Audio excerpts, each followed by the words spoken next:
नमो वज्रायणं नमो वज्रायणं नमो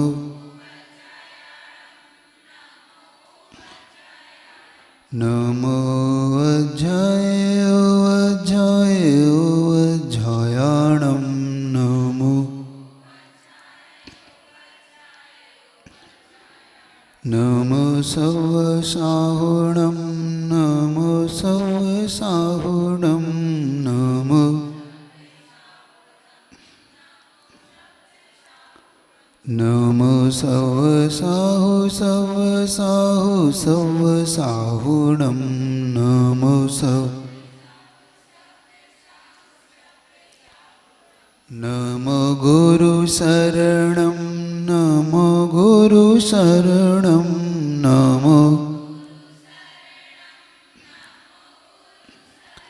नमो विद्यागुरु विद्यागुरु गुरुशरणं नमो विद्या गुरुशरण। पंच परमेष्टि भगवान की जगत पूज गुरु विद्यासागर जी महाराज की। कर्म और कर्म की व्यवस्था। संसार इस कर्म की व्यवस्था से कैसे व्यवस्थित होता है, घटना को रखता हूं, फिर कर्म के सिद्धांत को आपको बताता हूं। जब हम किसी को दुख देते हैं या हम किसी को दुख सुख देते हैं, दोनों ही अवस्था में हम अपने लिए ही करते हैं। मान लो हम किसी को दुख देते हैं तो निश्चित मानना कि हम अपने दुख के बीज खुद बो रहे हैं। हम किसी को सुख देते हैं तो ये भी मान के चलना कि सुख का बीज हम खुद बो रहे हैं। सुख और दुख ये दो ऐसी घटना हमारे जीवन में है कि हम इस कार्य को करते हुए कुछ बीज बो जाते हैं अपने आगे के भविष्य के। चलिए आपको उस घटना से पुनः एक बार जोड़ता हूं। ऐसे एक बहुत महान व्यक्तित्व सुकुमाल मुनि जिनका नाम रहा, उन्हीं के जीवन को लेकर आगे बढ़ता हूं। हमने देखा वो कौसंबी नगरी जहाँ पे सोम शर्मा नाम के वो ब्राह्मण रहा, वो राज पुरोहित के पद पर रहा। संयोग से उसकी दो संतानें हुई, अग्निभूति और वायुभूति। दोनों ही माता पिता के अधिक प्रेम के कारण दोनों अज्ञानी हो गए। और जब हमने देखा कि इनके पिता का देहांत हो गया अचानक, तो पिता के देहांत होने के कारण दोनों को जब राजपुरोहित पद मिलने की बात आई तो वहां के अतिबल राजा ने दोनों को वहां से निष्कासित कर दिया, क्योंकि तुम्हें ज्ञान है ही नहीं। दोनों ने अपने काका या अपने चाचा से ज्ञान प्राप्त किया जिनका नाम सूर्यमित्र था। जब सूर्यमित्र से उन्होंने ज्ञान प्राप्त किया, दोनों विद्वान हो गए। समय पलटा, भाग्य ने एक बार फिर चमका, क्योंकि जब भाग का सितारा जब नहीं चमक रहा था तो इन्हीं काका की शरण में पहुंचे थे और चमका। तो जब ये वापस कौसंबी आए तो अतिबल राजा ने इन्हें पुनः उस पर स्थापित अपने पद पे कर दिया। अपन ने घटना में ये भी देखा कि जब वो सूर्यमित्र के हाथ की अंगूठी गिर गई थी, याद है? फिर अवधि ज्ञानी मुनि महाराज ने उन्हें उस अंगूठी का पता बताया। जब ये अवधि ज्ञान की प्राप्ति के लिए वहां गए तब इन्हें मुनि बनने की प्रेरणा मिली कि ये तो मुनि पद पाकर ही आप प्राप्त कर सकते हैं। ये मुनि बने, मुनि बनकर ये कौसंबी नगरी पहुंचे। अब यहां से घटना आपकी आगे बढ़ाता हूं, ठीक है। थोड़ा सा आपके दिमाग में अगर रिवाइज इसलिए कर दिया कि आपको याद तो रहे कि आप क्या सुन रहे हो। अब याद रहेगा आपको। चलिए, जब कौशाम्बी नगरी में पहुंचे तो अग्निवायु और भूति और वायु भूति दोनों भाइयों को जब ये पता पड़ा कि हमारे काका सूर्यमित्र मुनि पद पर बनकर आए हैं हमारे नगर में, तो पुरुषार्थ किया कि इनका पड़गान करें, इनकी भक्ति करें। लेकिन जब विनाश काल आता है तो बुद्धि भी विपरीत हो ही जाती है। जब मनुष्य नाश मनुष्य पे छाता है तो पहले विवेक मर जाता है। एहसान मानना तो दूर रहा, बल्कि जब वायु भूति ने अग्निभूति से कहा कि तुम चलो अपन वंदना करें मुनि महाराज की, तो उन्होंने इतना छोटा जवाब दे दिया कि तुम ही जाओ ऐसे नंगे साधुओं के पास, तुम ही जाओ ऐसे भिखारियों के पास, मैं नहीं जाता।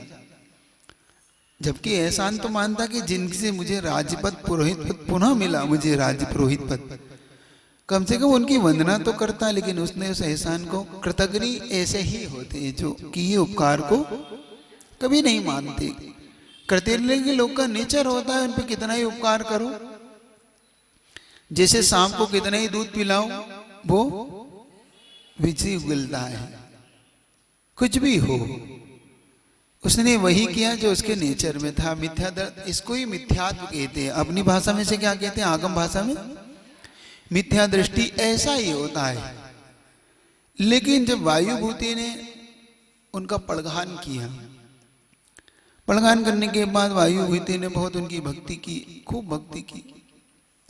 और उसने जब अग्निभूति से कहा कि भाई एक बार तो चल, एक बार तो मुनि की वंदना कर, तो फिर उसने और फिर जो मुख में आया वो कहना, ऐसे भिखारियों के पास तुम ही जाओ, क्या रखा है वहां पे, क्या मिलेगा तुम्हें। कभी कभी गलती आप नहीं करना, करते तो नहीं। हाँ, अब आपकी भाषा थोड़ी अच्छी होती है, आपकी भाषा थोड़ी अच्छी होती है, मिथ्या दृष्टि की भाषा थोड़ी सी खराब होती है। आपकी भाषा क्या होती है, हाँ क्या मिलेगा वो महाराज जी पास।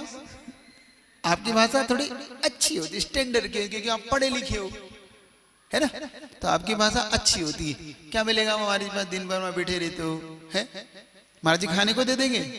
अब देखो ये थोड़ी सुंदर भाषा होती है, उसकी भाषा थोड़ी अलग थी, भिखारी है, नंगा है, क्या करोगे वहां जाके। और अर्थ तो दोनों का करीब करीब, लेकिन परिणामों की थोड़ी अलग अलग व्यवस्था है। जब खूब कहा तो न जाने वायुभूति को एकदम से इतना अंदर से कि देखो जिसने हम पे उपकार किया वो उसके प्रति भी इसका उपकार नहीं, तो ऐसे भाई के साथ रहने का फायदा क्या है संसार में। और संयोग से उसने उन मुनि महाराज के पास जाके अपने मन को जो खोला, तो सूर्यमित्र महाराज ने उन्हें संबोधित किया कि हे वायुभूति, इस संसार की विचित्रता है, तो इसमें मत पड़।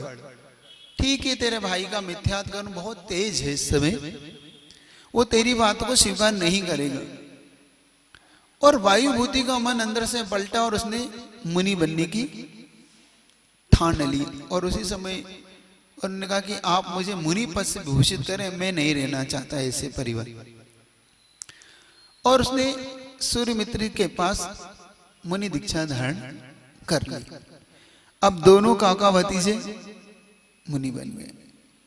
और हो सकता है कल नाम चेंजेस हो गया हो थोड़ा, हाँ कोई बात नहीं, क्योंकि कल मेरे जो भी याद में आया हो, तो हो सकता है वायुभूति अग्निभूति में, कोई बात नहीं, आप तो अपना नाम याद रखना, ठीक है, आज की कहानी का नाम याद रखना।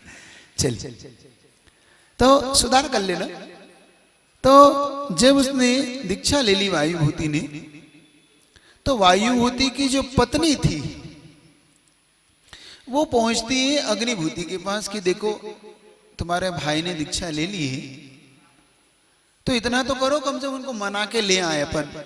उन्होंने देखो अब दीक्षा ले ली, तो आपने उनसे ऐसा कहा और इतना बुरा कहा आपने, तो कम से कम आप मेरे साथ चलो और उनकी मना के ले आते।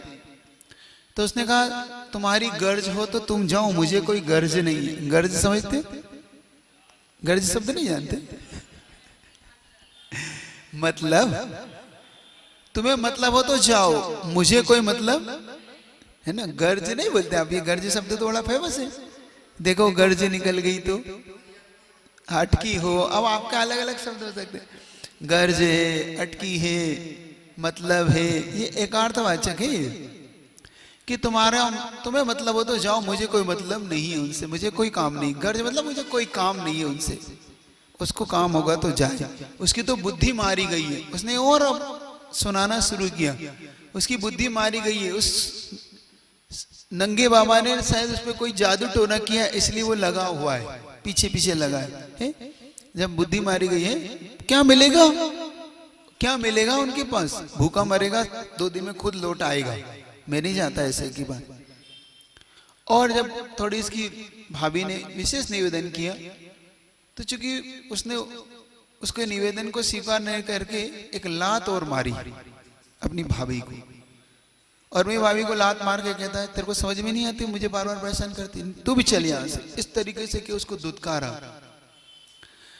तब उसकी भाभी ने एक निदान किया कि आज मैं बलहीन हूं और तुम बलवान हो, और मैं बलहीन होने के कारण तुमने मुझे जो ये लात मारी है, मैं इसका बदला अपने आगामी भाव में जरूर लूंगी, जिस दिन मैं बलवान हो जाऊंगा। देखो यहां निदान किया इसने, सुन रहे हो? ऐसा बंध कब कौन से कर्म से होता है, वो कर्म देखना। हमारे यहां उस कर्म को क्या कहते, इसको बोलते असाता वेदनी कर्म बांधना। सूत्र देख लेना, इसका सूत्र है दुख शोक ताप आक्रंदन पर पर्यात्म देवान परोव स्थानान्य असद वेद्यस्य। किसी को दुख देना या स्वयं को दुख देना, ताप आक्रंदन, पर वध, पर को या स्वयं को मारना या पर किसी को पीड़ा पहुंचाना, आक्रंदन जोर जोर से रोना, ताप अंदर से पश्चाताप जैसा होता है ना, किसी किसी मुझे नहीं मिलती है, मुझे नहीं प्राप्त होता, इस तरीके से जो अंदर अंदर तप अंदर अंदर घुट रहा है, जिसको अपन बोलते हैं, ये सब किसके बंध के कारण है? असाता वेदनी के। हमारा तो फिर दुख होता है तो हाँ, दुख इतना ही करिए जिससे असाता की बंध ना हो। अपने लिए ना करके अब पर के लिए रोइए। अपने लिए खूब रो लिया हमने, जीवन भर क्या किया? अपने लिए रोया ना, कि पर के लिए कभी रोया? अच्छा कितने लोग हैं कभी पर के लिए रोए हो आप लोग? नहीं, बच्चों के लिए नहीं। हाँ, अपने बच्चों के लिए तो सब रोते हैं, अपने माता पिता के लिए, अपने पुत्र के लिए, अपने परिवार के लिए हर व्यक्ति रोता है। ऐसे व्यक्ति के लिए कब रोए जिसको तुम नहीं पहचानते और तुम्हारी आंखें भीग गई हो, आंखें झलक पड़ी हो, अंदर हृदय कब गया हो कि हे भगवान इसकी पीड़ा दूर हो जाए। कभी आया रोना? आता ही नहीं, क्योंकि आचार्य भगवान का हाई को है ना, अपना दुख तो दुख लगे, पर के दुख मात्र आंकड़े। अपना दुख दुख लगे, पर का दुख मात्र आंकड़े। आंकड़े है ना, अपन गिनते ना 1 2 3 4 ऐसे, मतलब दूसरे का दुख हाँ होता है, और अपना दुख चिल्ला चिल्ला के बताते हैं हम, रो रो के बताते हैं हम, छाती पीट पीट कर बताते हैं कि देखो मुझे कितना दुख है, ये याद है। तो जब जीवन में ये होने लगता है तो अपने लिए रोना होता है आर्त ध्यान। क्या होता है? रौद्र ध्यान, आर्त ध्यान। और दूसरे के लिए दुखी हो जाना, दूसरे के दुख में ऐसे पीड़ित हो जाना जिसको हम जानते भी ना हो, जिससे हमारा कोई लेन देन ना हो, जिसको हम पहचानते नहीं, उसे दुख देखकर अंदर से ऐसा दया अनुकंपा का भाव उत्पन्न होना, ये है साता वेदनी का कारण। किसका कारण है? इसको धर्म ध्यान में अगर हम कहेंगे, देखो अब कर्म सिद्धांत में इसको क्या बोलते हैं? अपनी भाषा में अपन ने अनुकंपा बोल दिया, दया बोल दिया। और अगर धर्म ध्यान में अगर आप पूछोगे तो इसको बोलते अपाय विषय धर्म ध्यान। क्या बोलते हैं इसको? हाँ, अपाय का मतलब होता है दूसरे के दुखों के बारे में चिंतन करना कि इसका दुख कैसे दूर हो। इसको उपाय विषय भी बोलते हैं। अपाय का हो चाहे दूसरे का उपाय विचार करना कि कैसे ये संकट से निकलेगा, कैसे इसका दुख दूर होगा। ऐसा धर्म ध्यान जिस दिन आप करने लगोगे तब आप सुख को पाने लगोगे। और ऐसा आर्त ध्यान जब जब आप करोगे दुख को पाओगे। असाता वेदनी गमन। और उसने अपने भाभी के साथ जो किया वो असाता का था कि साता का कारण था? असाता। क्यों? क्योंकि तुमने किसी को दुख दिया। और उसकी भाभी ने ये निदान कर लिया कि हे अग्निभूति, तूने आज मुझे जिस तरीके से दुख दिया है, तूने मुझे जो लात मारी है, इस लात मारने का बदला अपने जीवन में जरूर लूंगी। संयोग की बात थी, इधर वायुभूति और सूर्यमती दोनों जो मुनि महाराज थे अपनी साधना में रत होकर वहां से विहार करके चले गए। इधर जो अग्निभूति जो इनका भाई था, देखो जब आप किसी मुनि निंदा में पड़ जाते हैं और उस मुनि निंदा का फल इसी भव में आने लगता है, उसी भव में उसे ऐसा महान रोग हुआ जो अधिकतम आपको सुनने में आता है। कौन सा रोग हुआ? कुष्ठ रोग। ऐसा गलित कुष्ठ उसे हुआ, अग्निभूति को पूरे शरीर से कोड़ फूट पड़ा और ऐसा कुष्ठ रोग जो उसके शरीर से बह रहा था, इतनी गंध, बदबूदार गंध आ रही थी उसके शरीर से कि कोई भी उसे पसंद नहीं करने लगा। जो राज पुरोहित के पद पर विद्यमान था, राजा जिसे चाहने लगा था, जो सारा संसार जिसकी प्रशंसा करता था, आज ना राजा उसे चाहता है, ना उसकी कोई प्रशंसा करता है, बल्कि हर कोई उसे दुत्कार रहा है कि देखो ये सब कितना कुष्ठी है, रोगी है, कैसा ये पापी है। क्यों? क्योंकि तुमने किसी मुनि को दुत्कारा है, तो तुम कैसे किसी की प्रशंसा के पात्र बन पाओगे?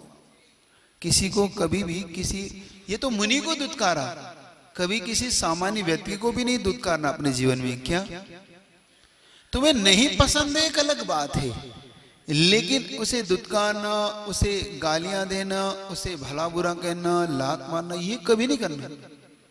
नहीं पसंद है, ये अपनी विचारधारा है, मत है। नहीं आते पसंद सबको, सब साधु पसंद थोड़ी आते हैं। जरूर थोड़ी कि दिगंबर साधु है तो हर किसी को, क्योंकि मिथ्या दृष्टि को नहीं रुचते। लेकिन बुराई नहीं करना, निंदा में नहीं पड़ना, क्योंकि तीव्र असाता वेदनी का जिस दिन उदय आएगा ये भोगना कठिन हो जाएगा। इसलिए किसी की निंदा में, किसी की उस बुराइयों में हमें नहीं पड़ना। कुष्ठ रोग से मरा, अब देखना, जैसे ये कुष्ठ रोग से ये मरा और मर के संयोग से उस चंपावरी नगरी में जन्मा। कहां जन्मा ये? हाँ, चंपावरी नगर में इसका जन्म हुआ। कौन सी पर्याय में? जिस पर्याय को तुम कभी अच्छा नहीं मानते। ये मरकर उसी पर्याय में गधा हुआ उस चंपावरी नगरी, और ये घर घर बोझा ढोने लगा। इसे मारा जाता, पीटा जाता, घर घर बोझा ढोया जाता। कर्म ने इसे यहां भी इसे छोड़ा नहीं, और कर्म के संयोग से वहां से मरकर ये सुकरी बना। सुकरी जानते? सुअर। तो ये अब पुरुष पर्याय से निकलकर ये महिला पर्याय में आ गया, और ये उसी पर्याय में सुकरी बना। सुकरी में इसने चूंकि अपने मुख से जो गंदगी उलगी थी, एक बात देखना, सुअर कब बनता है व्यक्ति? सुअर तब बनता है जो अपने मुख से गंदगी उगलता है। गंदगी उगलने का मतलब किसी को बुराइयां करता है, किसी की निंदा करता है, देव सास गुरु की अपमान करता है। क्योंकि तुमने किसी की अपमान किया है, सच्चे देव सास गुरु के ऊपर तुमने जो अवर्णवाद किया है और जो मिथ्यात का बंद किया है, उसका परिणाम अब ये हुआ कि जो तुमने मुख से जो गंदगी उगली है, अब तुम्हें गंदगी खाना पड़ेगी। क्योंकि सुअर क्या खाता है? गंदगी खाता है। रहता कहाँ है? गंदगी में। सुअर गंदगी खाता है, गंदगी में रहता है, जीवन पर्यंत उसका जीवन गंदगी में गुजर जाता है, उसमें ही लौटता है, कीचड़ में, नालियों में, वहीं पड़ा रहेगा, वहीं लौटेगा। उसके लिए तो वही स्वर्ग है, क्योंकि कभी भी ऐसा जीव अच्छी पर्याय को नहीं पाता। याद रखना, एक शिक्षा लेना, कभी अपने मुख से हाँ गंदगी तो नहीं, पक्का ना कि उबलोगे। महाराज आदत है कि जाती नहीं, आदत है कि दिल है कि आदत है कि छुआती नहीं। नहीं, याद करना, जब भी कोई स्वर दिख जाए ना, जब कोई स्वर दिख जाए तो याद करना, नहीं नहीं मुझे स्वर नहीं भाई। और अपन पहले इसकी कहानी सुन चुके ना, क्या निंदा प्लस निंदक इजिकल टू, हाँ याद रहे ना, याद रखना, निंदा प्लस निंदक इजिकल टू, हाँ ये बस ये याद रखना। तो अपने आप ही अंदर से कभी किसी की निंदा का भाव नहीं, अपने आप ही नहीं आएगा कि मुझे स्वर, क्योंकि ये कर्म सिद्धांत है। मैं नहीं कह रहा हूं कि मुझे क्या मिलेगा आपको स्वर बना, और क्यों बनो, आप तो जैन कुल में जन्मे। लेकिन कर्म का ये सिद्धांत, कर्म का ये योग आपको याद रखना है बस, क्योंकि हम कर्म को बांधेंगे तो हमें ही भोगना है, ये अपन पहले समझ लें। वो सुअर बना, सुअर बन के लोगों का धिक्कार का पात्र बना, क्योंकि हर कोई उसे मारता, सुअर जहां जाता उसे पीटता। और जब वो सुअर नहीं बन गया तो उसे बहुत बहुत कष्ट से जीवन बिताया उसने। और जब अंत में मरा तो ये सुअर उसे अंत में मरकर एक चांडाल किया कुतिया हुआ। आप देखो कौन सी पर्याय, पहले गधा, फिर सुअर, फिर कुतिया। देखो पर्याय कैसे इसकी बदल रही है। क्यों? क्योंकि तुम्हारे कर्म का इतना गहरा, इतना तीव्र बांधा है, ऐसा निदत्तित निकाचित बांध लिया है कि रो रो के भी नहीं छूट रहा है। उस पर्याय में ये रो रो के भी नहीं छूटता। हमें लगता है कि हमने क्या किया, हम भले ही कितने ही साहूकार बन जाएं, है ना, लगता है ना। हवन को लगता है, हे मुनि महाराज हमने किसी की कोई बुराई नहीं की, हमने कभी महाराज किसी के बारे में कुछ कहा ही नहीं है। हाँ, क्योंकि आपने कोई याद नहीं आता, हमें वो याद नहीं आता जो हम करके आए हैं, हमें वो याद रहता है जो हमने कुछ किया नहीं। अपन साहूकार बन जाते। साहूकार समझिए, साहूकार समझते हो नहीं समझते हो? ये समझते, ईमानदार सज्जन, हम साहूकार हैं, हम ईमानदार हैं, हम सज्जन हैं। हम कर्म को बुरा बुरा कहने लग जाते, उससे कुछ नहीं होता। और वो वहां से अब उस चांडाल के यहाँ जो कुछ मिलता, अब चांडाल तो चांडाल है, चांडाल उस कुतिया को ले जाता, उससे तिरंचों पे छोड़ देता, मारता पीटता, उसका जीवन ऐसे ही बीता। संयोग से जब वो मरा तो एक दूसरे चांडाल के यहाँ अब ये बालिका बना, लड़की के रूप में उत्पन्न हुआ। अब ये कुतिया मरी, देखो चेन कैसे चल रही है, क्योंकि निदत्तित निकाचित कई कई भवों तक भोगना पड़ता है। एक ऐसा ही कर्म है, धीरे धीरे गधा बना, सुअर बना, कुतिया बना, अब एक बालिका बना।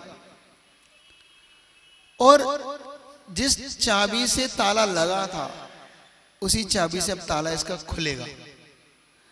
जब ये वहां चांडाल के यहाँ पे एक लड़की बना, इसके शरीर से इतनी बदबू आती थी,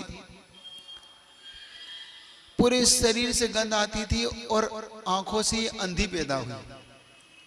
वहां पर इसकी दोनों आंखें इसको नहीं मिली, अंधी पैदा हुई, शरीर में बदबू आ रही, रोगों का घर बन गया इसका शरीर।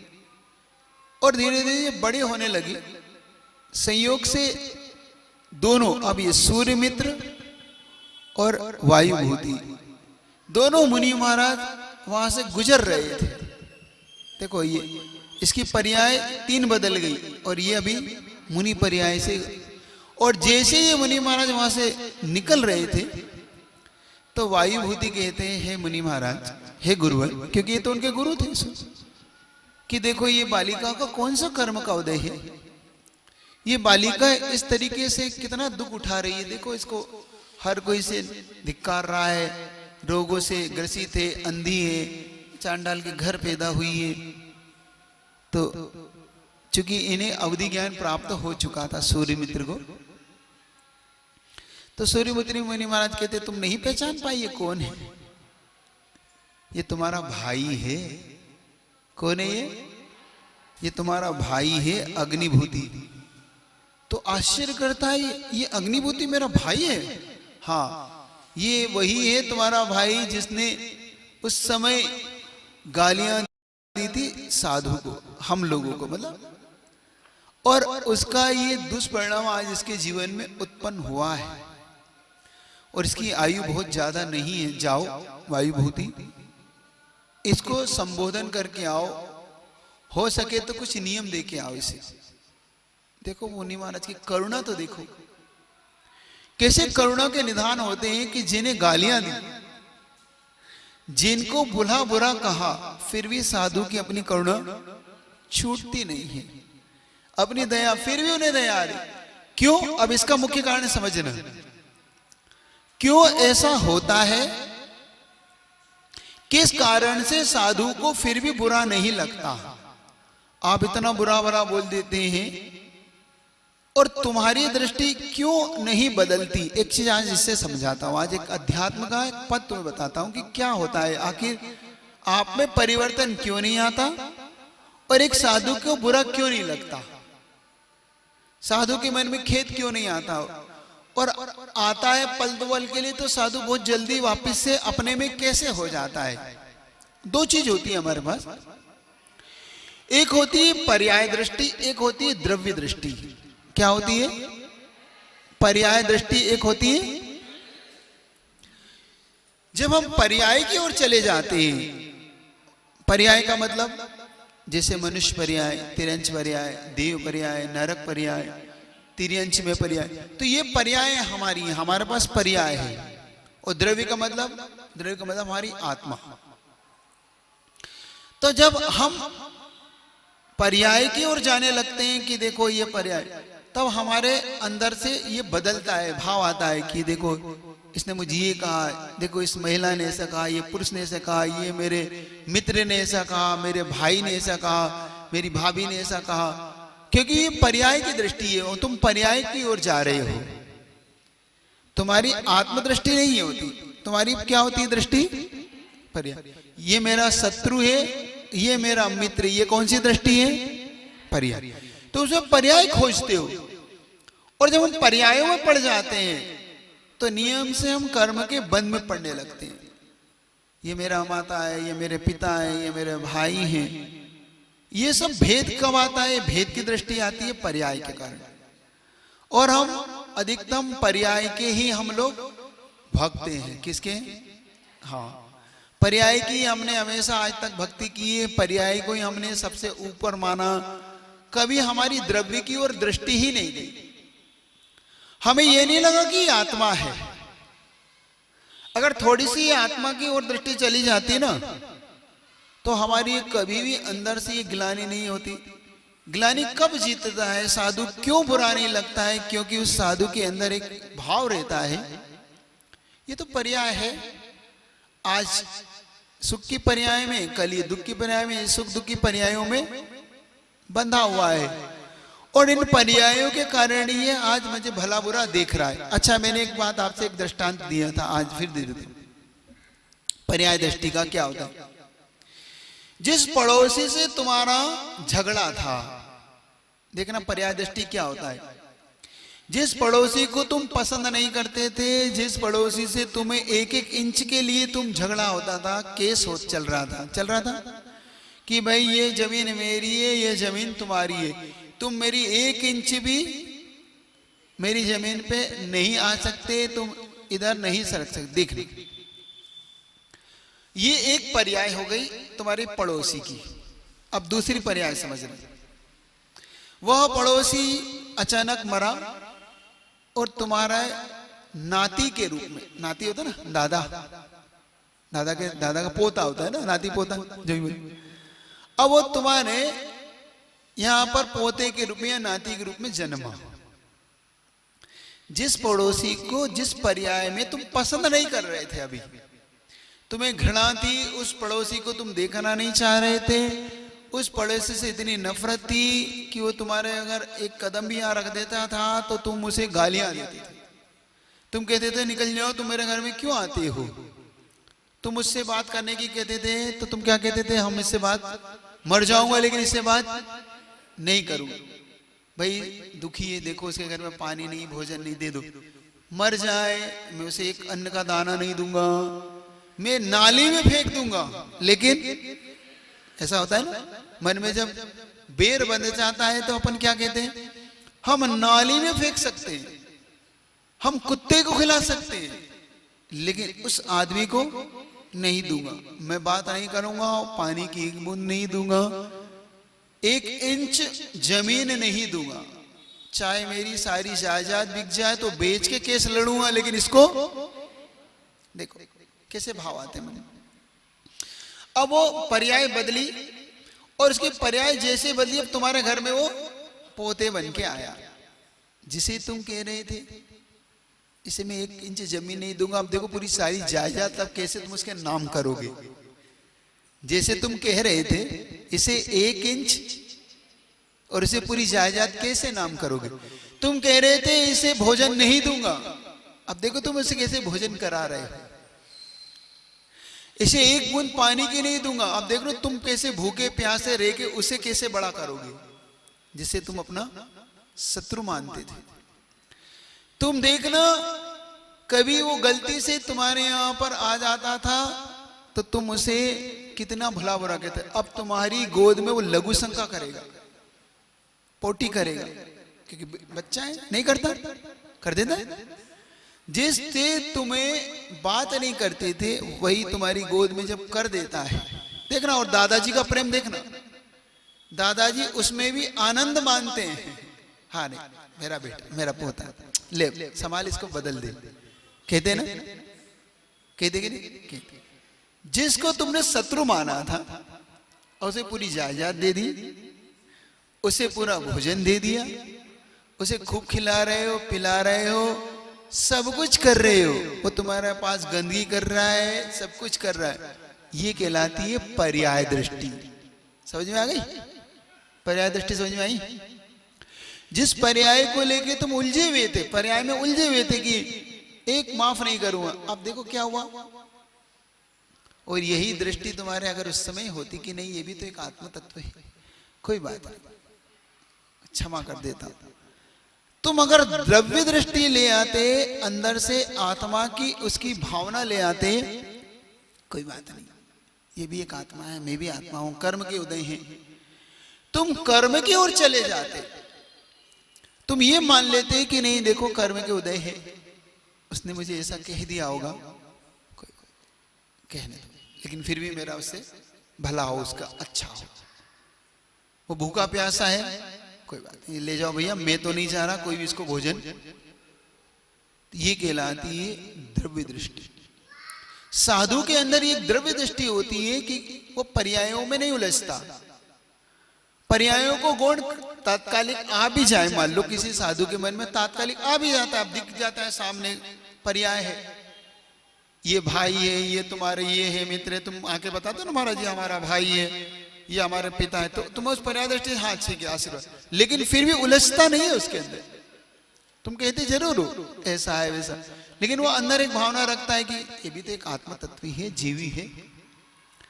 और जब तुम कोई साधु के ऊपर पत्थर मारता है, कोई लकड़ी मारता है, कोई गालियां भी देता है, तो साधु क्या सोचता है ये विचार करना। देखो साधु के लिए क्या कहा, मान लो कोई साधु जा रहा है तो किसी ने गाली दी, अब द्रव्य दृष्टि बता रहा हूं, एक पर्याय दृष्टि तुमने समझ लिया, अब द्रव्य दृष्टि क्या आता है। साधु को गाली दी तो किसी ने कहा महाराज आपको गाली दी, तो महाराज कहते गाली तो दी है, मारा थोड़ी है, इसने गाली तो दी है, मारा थोड़ी है। मान लो थोड़ी और आगे बढ़े, किसी ने 2-4 डंडे दिए, अब मारने वाले को तो महाराज जी देखो अब तो इसने मारा, कोई बात नहीं, मारा ही तो है, प्राण थोड़ी ले लिए। देखो क्या सोचता है साधु, प्राण थोड़ी ले लिए, कोई मारा होगा। आगे जाके मान लो प्राण ही ले लिए तो हाँ ले सकता है, कोई प्राण ही ले लिए। तो साधु क्या सोचता है, इसने प्राणी तो लिया है, मेरी आत्मा को थोड़ी मार सकता है। इसको कहते हैं द्रव्य दृष्टि। इसको क्या कहते हैं? ये मेरी आत्मा को नहीं मार सकता, ये मुझे गाली दे सकता है, गाली तो दी है, डंडे से मारा, डंडे ही तो मारा है। प्राण ले लिए तो प्राणी तो लिए, मेरी आत्मा को थोड़ी। क्योंकि द्रव्य दृष्टि जब आ जाती है हमारे अंदर तो हमें वो चीज देखने का अवसर मिलता है कि हम पर्याय में कितने उलझे हैं और हम द्रव्य में कितने उलझे। आप लोग किस में उलझे हैं, पर्याय में कि द्रव्य में? अभी तो पर्याय में उलझे महाराज। ये मेरा है, ये तेरा है ना, ये उसका है, ये मैं रखूंगा, ये मुझे मिलना चाहिए, उसे नहीं मिलना चाहिए। ये पर्याय दृष्टि होती है। पर्याय में उलझा हुआ है। इस पर्याय में जब जब जीव उलझेगा, संसार का कोई हेतु है तो पर्याय की ओर जाना। पर्याय में उलझना और पर्याय को देखना, दोनों में अंतर मान के चलना। ऐसा नहीं कि पर्याय तो मैं भी देखता हूं, पर्याय में ऐसा नहीं कि महाराज को हम पर्याय नहीं देखते हैं, हमें भी दिखती है। हमें अपने गुरु की पर्याय दिखती है, हमें भी भगवान की पर्याय दिखती है। देखो पर्याय में देखना और पर्याय में उलझना, ये दो चीजों को पकड़ना। जब जब अध्यात्म दृष्टि लाओगे, अध्यात्म की ओर आओगे, तब तब तुम अपने निज की ओर आओगे, अपनी ओर आओगे। और जब जब तुम लोक व्यवहार में उलझोगे, लोक व्यवहार बुरा नहीं होता, लोक व्यवहार में उलझना बुरा होता है। व्यवहार कभी बुरा नहीं होता, निश्चय कभी बुरा नहीं होता। निश्चय और व्यवहार को समझना नहीं समझना ही बुरा होता है। बस दोनों को समझ नहीं पाते ना, तब हम उलझ जाते हैं। तो आज थोड़ा सा इस ओर लेके आया हूं, जब मुनि महाराज के अंदर क्यों बुरा नहीं लगा, क्यों उन सूर्यमित्र मुनि महाराज ने उस अग्निभूति के जीव को, उस महिला जो बालिका के पर्याय जो घिन्न है, उनके अंदर देखना पसंद नहीं कर रहा लोग, जिसके अंदर से बदबू आ रही है, जिसका रोग दशा फैली हुई है, जो आंखों से अंधी है, जिसका तत्काल अब कुछ समय बाद मरण होने वाला, कैसी उनकी दृष्टि होगी, उन्होंने क्या सोचा होगा, क्या देखा होगा उसके अंदर। उन्होंने इस द्रव्य की उन्नति देखी। क्या देखी? सूर्यमित्र मुनि महाराज ने अपने अवधि ज्ञान से आने वाला इस द्रव्य का कल्याण देख लिया। क्योंकि अब इस द्रव्य का बहुत जल्दी कल्याण, इसके पाप कर्म अब ढीले, और जब जब हमारे पाप कर्म थोड़े से कमजोर बनते हैं, तब तब प्रकृति हमें एक और अवसर देती है। ये एक चिन्ह बताता हूं आपको, आपके पाप कर्म में के और पुण्य कर्म को समझने का एक अवसर आपको बताता हूं कैसा होता है। कैसे समझ में आएगा कि हमारा पाप कर्म चल रहा है कि हमारा पुण्य कर्म चल रहा है। इस चीज को आज पकड़ने का पुरुषार्थ करना। तुम्हारा पुण्य जब चलेगा और जब तुम्हारा पाप चलेगा, तो दोनों में एक अंतर तुम्हें देखने को मिलेगा।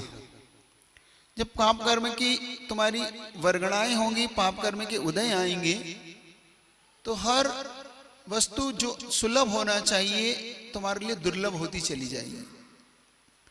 तुम्हें जिनालय तक दुर्लभ होने लगेंगे, तुम्हें देवशास्त्र गुरु के प्रति पास जाना दुर्लभ होने लगेगा, तुम्हें साधुओं के दर्शन, साधुओं को आरदान तो बहुत दूर है, उनके दर्शन भी दुर्लभ होने लगेंगे।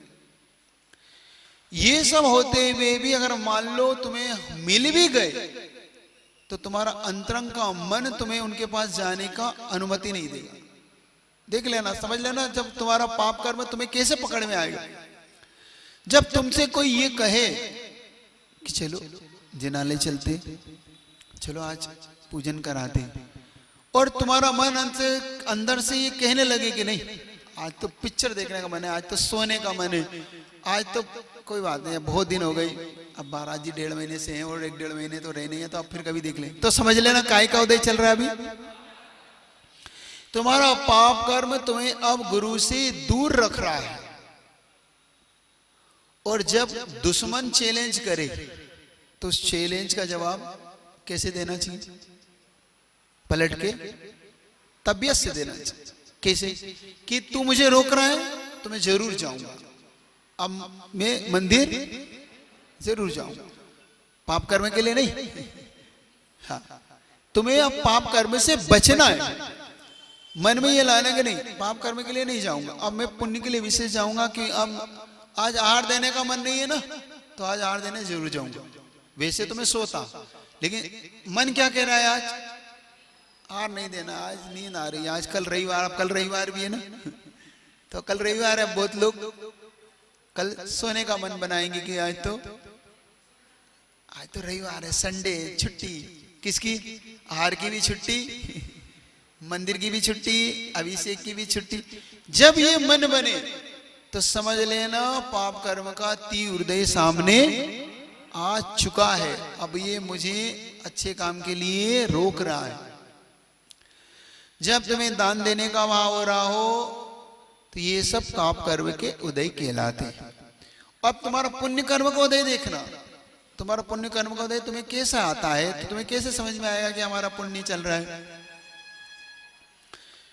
मान लो तुम्हें सोने का मन हो रहा है और उसी समय परिवार में का कोई ऐसा सदस्य, कोई मित्र, किसी का फोन तुम्हें अचानक आएगा, क्या कर रहा है? अरे कुछ नहीं, सोने का मन बना, अरे जल्दी चल, अपने घर में महाराज जी आए रहे, नगर में महाराज जी जल्दी से, तो समझना कोई पुण्य कर्म हमें खटखटा रहा है, मतलब मेरा ताला खोलना चाह रहा है। तो अब आलस नहीं करना, अब पुण्य को कहते ना कि भुना लेना, भुना लेना शब्द जानते ना, कि भाई पुण्य को भुना लो, मतलब उसको चेक केस करा लो, भुना लो। अब तुम्हारे कुछ ऐसे शब्द है, अब भंजा लो, भंजा लो बोलते, भंजा लो, भुना लो, केस करा लो, है ना। अब बोलते ना कि भैया चेक केस करा लो, ये तो अवसर है, अवसर बोलते हैं जिसको, अवसर शब्द समझ लो ये कुछ शब्द है तुम्हारे, तो अवसर है, ये पुण्य का अवसर है, दरवाजा खटखटा रहा है। कोई तुम्हारा अचानक तुम्हें कह रहा है भैया मेरे पास 16 वाला कुछ भी नहीं है, मैं अब मंदिर नहीं जा रहा, मैं अभिषेक नहीं कर रहा हूं, तो समझ लेना वो तुम्हारे लिए खुद पुण्य आगे आके कहेगा कि ये ले 16, अब तो चलेगा, मैंने 16 सुखा लिया है, तेरे लिए पूरी तैयारी कर ली है, अब तो पहनेगा, तो समझ लेना तुम्हारा पुण्य का उदय आया है। पाप के उदय में पहना हुआ 16 भी छू जाएगा, कोई भूल जाएगा, सुखाना भूल जाएगा, ले जाना भूल जाएगा, और पुण्य के उदय में कोई दूसरा पराया भी कह देगा, क्या हो गया भाई साहब, क्यों दुखी से दिख रहे हो? अरे भैया मन था, इतनी दूर आया था, आचार्य जी के दर्शन कर रहा था, मन में आया कि आहार दे लूं, तो दे लो ना, क्या बात है। अरे मेरे पास 16 नहीं, तो मेरे पास एक्स्ट्रा है। देखो पुण्य कैसे कैसे खटखटाता है दरवाजा, कोई बात नहीं, दे लो ना, मेरे पास एक्स्ट्रा है। अच्छा एक्स्ट्रा है क्या? और तुम उसका साथ 16 पहनोगे, खड़े होगे, और गुरुजी वहां पड़क जाएंगे तुम्हारे पुण्य से, पुण्य का दरवाजा अपना खटखटाएगा। और कई बार ऐसा हुआ, हम जब गुरुजी के साथ थे, कई लोग कहते महाराज आज कुछ भी नहीं सोचा था, आज मन ही नहीं था, अचानक मैंने, उसने कहा कि भैया, और एक ऐसा संस्मरण सुनाता हूं, देखना संयोग की बात, कैसे पुण्य जगता है। हम लोग बीनावाड़ा में, हाँ यहाँ पे थे, डोंगरगढ़ चंदगिरी में 2011 के चातुर्मास में, तो वहां पे चातुर्मास के दौरान कम से कम 100-125 चौके लगते थे, और हम लोग 22 मुनि महाराज करीब थे आचार्य श्री के साथ मिलके। एक बूढ़ी अम्मा बिल्कुल अंतिम चौका उसे मिला, दोनों पति पत्नी, दोनों बुजुर्ग, दादाजी और दादी, अम्मा दोनों बुजुर्ग। अब वो चतुर्मास में उन्हें चौका ले लिया, उन्होंने चौका लगाना, नवदा भक्ति की, दोनों अपने दाल रोटी अपने बनाते और पड़गान के लिए खड़े होते। उनके 15-20 दिन आहार ही नहीं होते। अब दोनों बुजुर्ग अब वैसे ही कोई जाए तो जाए कैसे, पहले तो कैसे होगा क्या होगा। फिर भी 2-5 दिन 10 दिन में एक आध साधु दया करके कि भैया नहीं नवदा भक्ति कर रहा है, श्रावक है, अपना भी कुछ भाग्य होता है कि नहीं, उसका भी भाग्य है, अपना भी भाग्य है, हम लोग ऐसे करके कोई चले जाते। फिर भी उसका धैर्य कम नहीं होता था अम्मा का, फिर भी अम्मा लगाती थी। देख रहा 10 लक्षण के अंदर उसके यहाँ कैसे हार हुए। 10 लक्षण के अंदर अंत में खड़ी थी दोनों, और जब दोनों खड़े हुए थे आचार्य भगवान को न जाने क्या हुआ। और उस दिन एक व्यक्ति आया, उस व्यक्ति ने कहा कि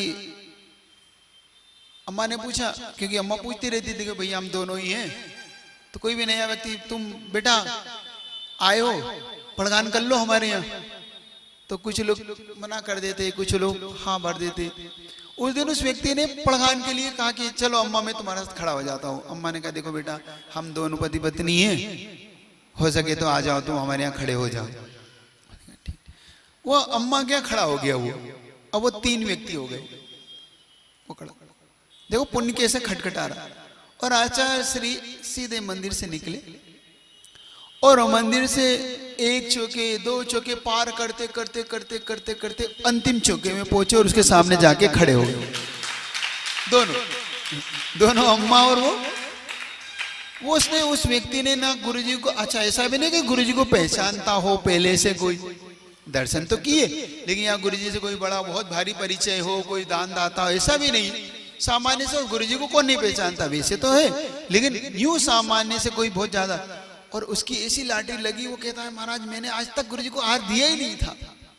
मन में एक भाव लेके आया था कि गुरुजी के हार देने को मुझे मिलेंगे कि नहीं, और मुझे कोई घुसने देगा कि नहीं।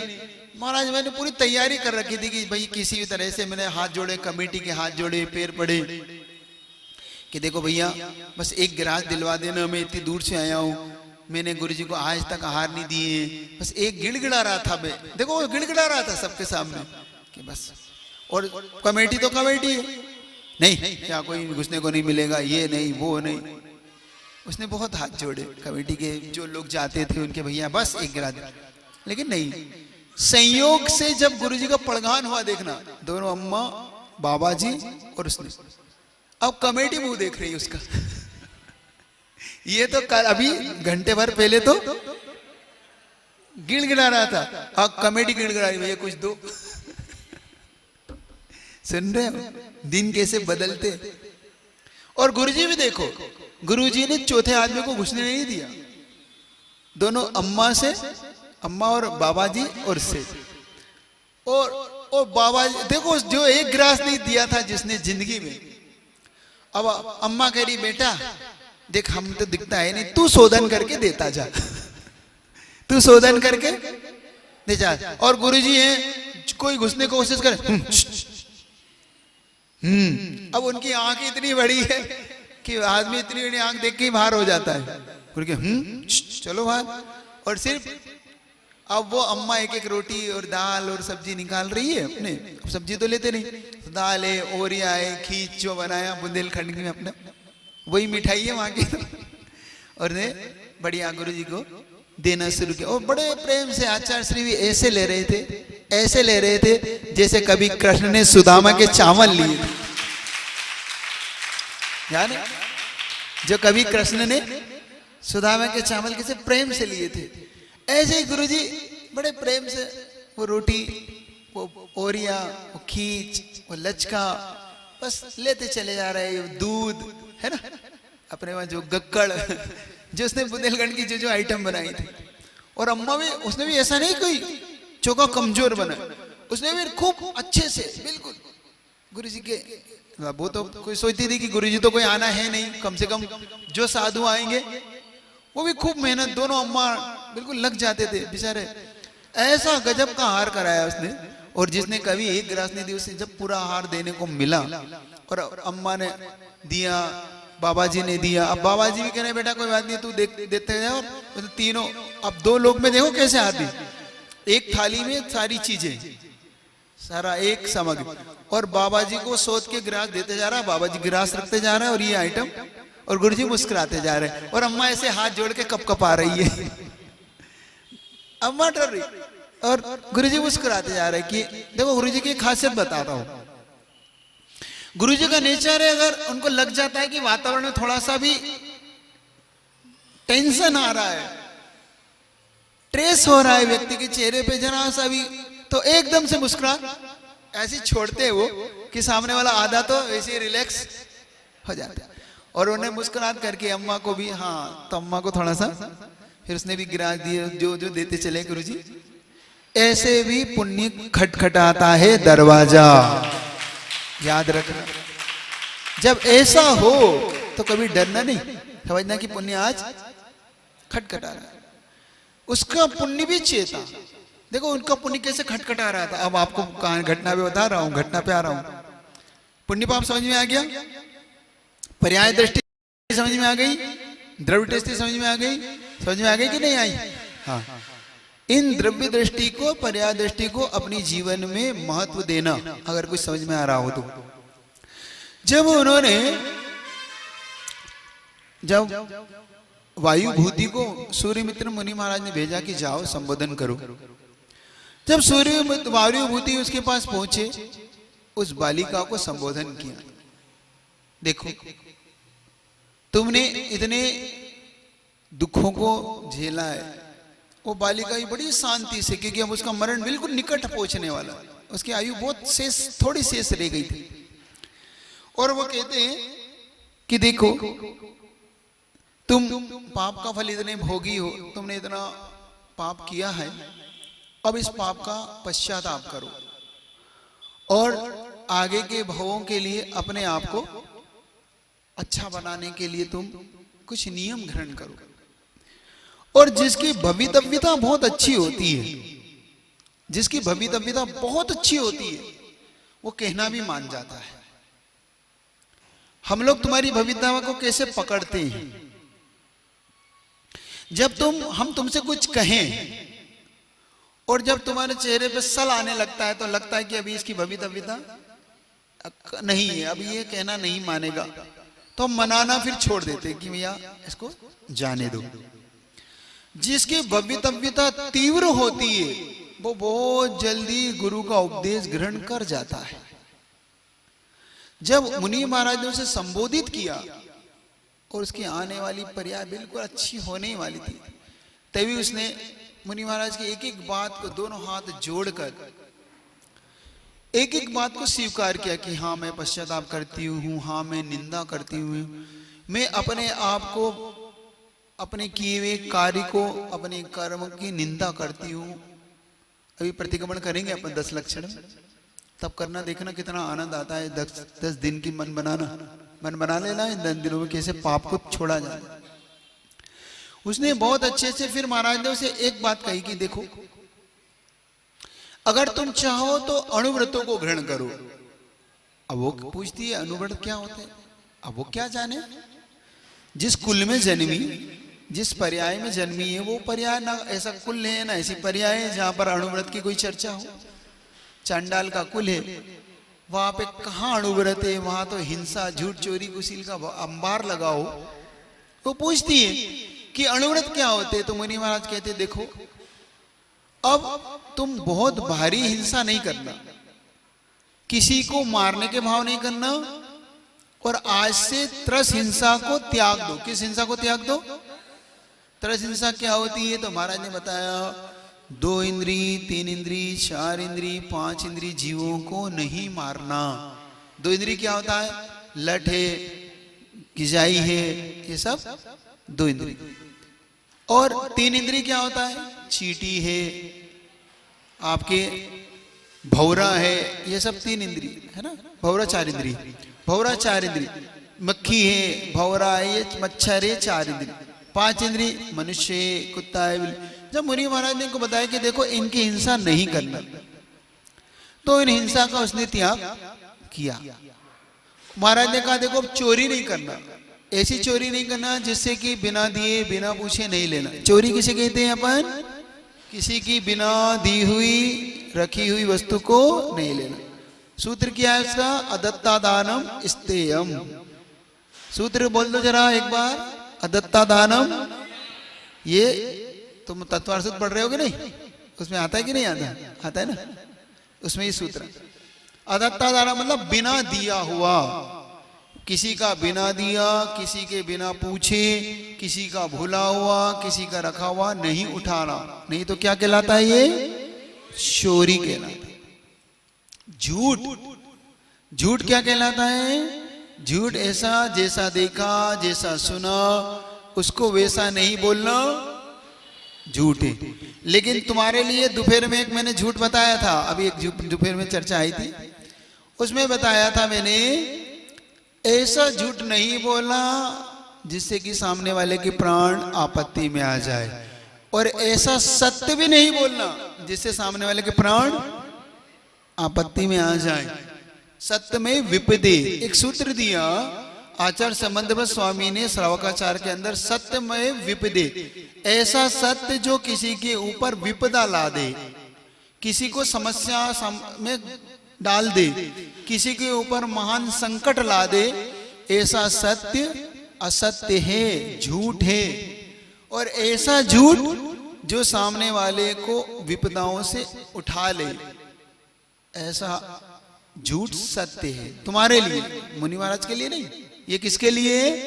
श्रावक के। जैसे बता देता हूं, मान लो किसी ने एक चिड़िया को अपने हाथ में पकड़ लिया, और चिड़िया जिंदा है, वो चिड़िया जिंदा है, और उसने पूछा तुमसे कि बताओ जिंदा है कि मरी हुई? अगर तुम जिंदा बोलोगे तो वो मार देगा, क्योंकि उसे तुम्हें झूठा साबित करना है, और अगर तुम मरी हुई बोल दोगे तो छोड़ देगा कि देखो जिंदा है। अब ऐसे समय तुम्हें क्या बोलना है? जिंदा है कि मरी हुई है? ये तुम्हारा झूठ भी सत्य है। क्यों?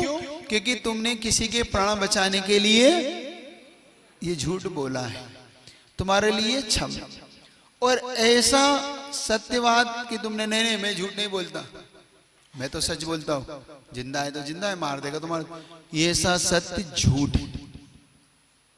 तुम इसमें उलझ गए कि नहीं मार देगा तो मार देगा, लेकिन मैं झूठ। कुछ होते हैं ना जिनको तुम बोलते हैं ज्यादा से राजा हरिश्चंद्र बन रहा है क्या बोलते तुम? ज्यादा राजा हरिश्चंद्र बन रहा है ना, वो नहीं। किसी के प्राण बचाने के लिए अगर हमें थोड़ा सा आपको बोलना पड़े तो ये आपके लिए क्षम्य है।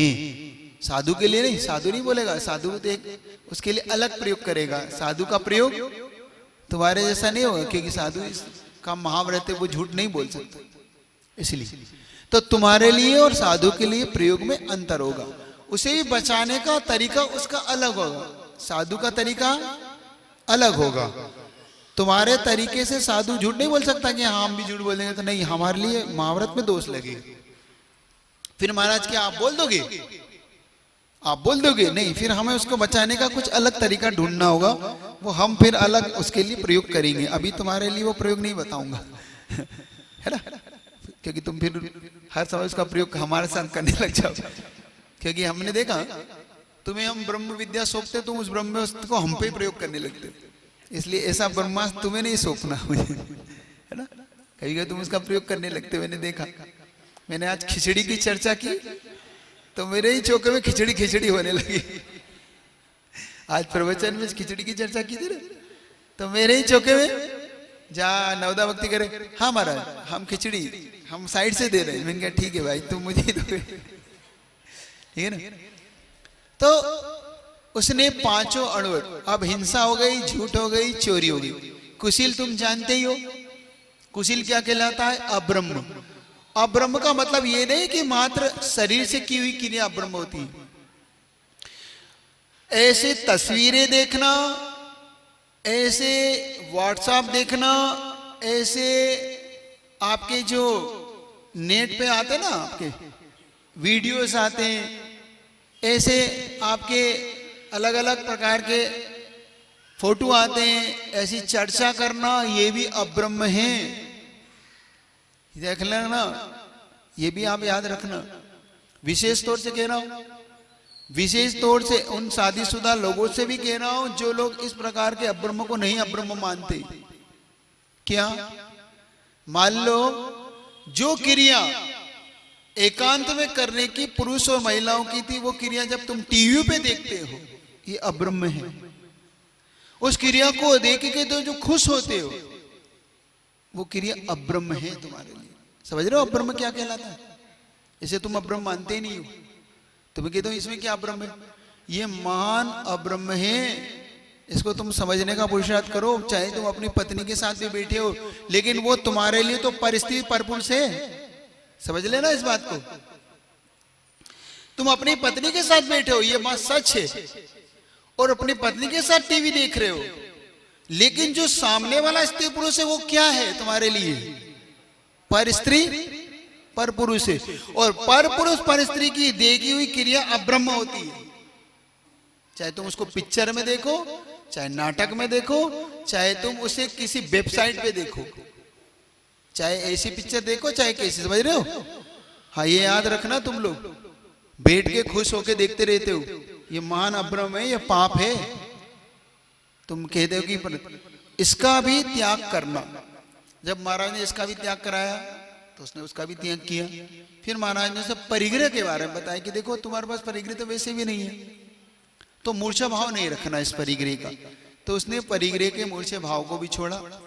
उसने जो परिग्रह उसे स्वीकार किया कि हाँ, मेरे पास जितने वस्त्र इत्यादि में ऐसे पहनने का, और जो मेरे पास है उसके साथ त्याग करती हूँ। मेरा विवाह तो वैसे ही नहीं होना, क्योंकि उसने समझ लिया था कि मेरा विवाह कहाँ होगा, मैं अंधी हूँ, रोगों से ग्रसित हूँ, इतनी बेकार हूँ। तो उसने उस विवाह का भी त्याग कर दिया कि अगर कोई करेगा तो ठीक, नहीं तो मेरा विवाह का त्याग। उसने चोरी का, झूठ का और हिंसा का, इस प्रकार से 5 अणुव्रत के साथ उसने अपना जीवन को पूर्ण किया।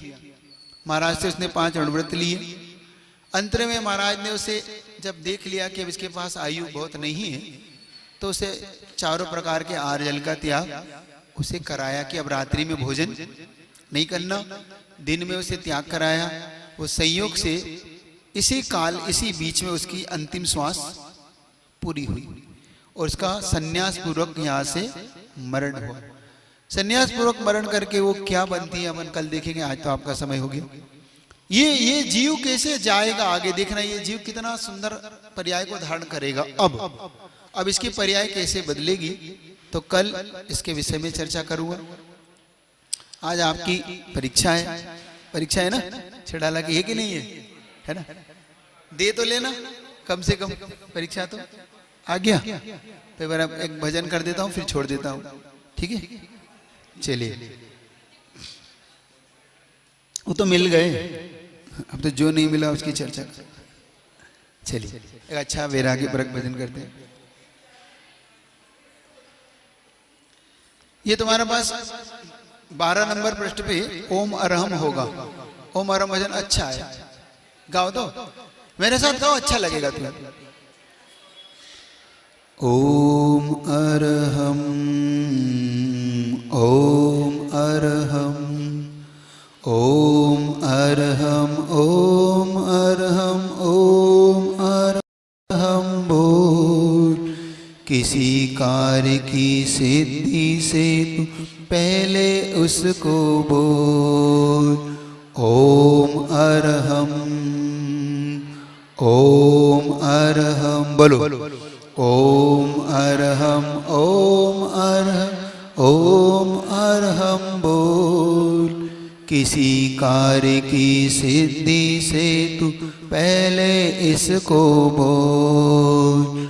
ओम अरहम, ओम अरहम। जिसने भी यह मंत्र पढ़ा, जिसने दुख सारा ही दूर किया, दुख जिसने भी इसको ध्याया, सुख का पारावार लिया। जिसने भी इसको ध्याया, सुख का, उसकी महिमा उसकी शक्ति नहीं सका कोई तोल।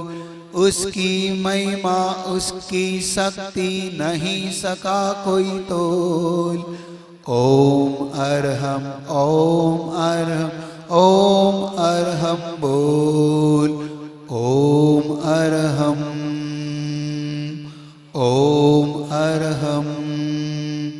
भोजन से पहले तू ध्याले, भोजन से चलते फिरते भी तू गाले, चलते सोने से पहले जग करके इसका मन को नाद सुना ले। सोने से पहले जग करके इसका मन को नाद। सिद्ध शुद्ध अविरुद्ध मंत्र से तू अपना मुख खोल। सिद्ध शुद्ध अविरुद्ध मंत्र से ओम अरहम बोल। ओम अरहम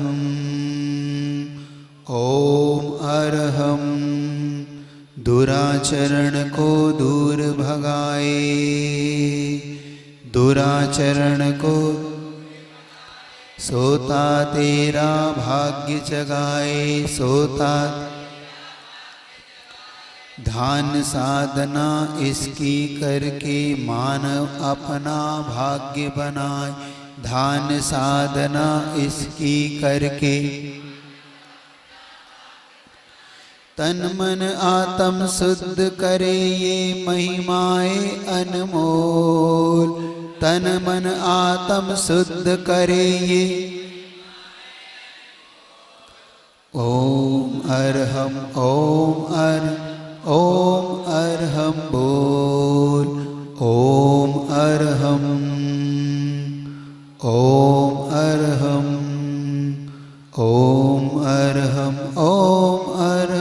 ओम अरहम बोल। सभी कार्य की सिद्धि से तू पहले इसको बोल। ओम अरहम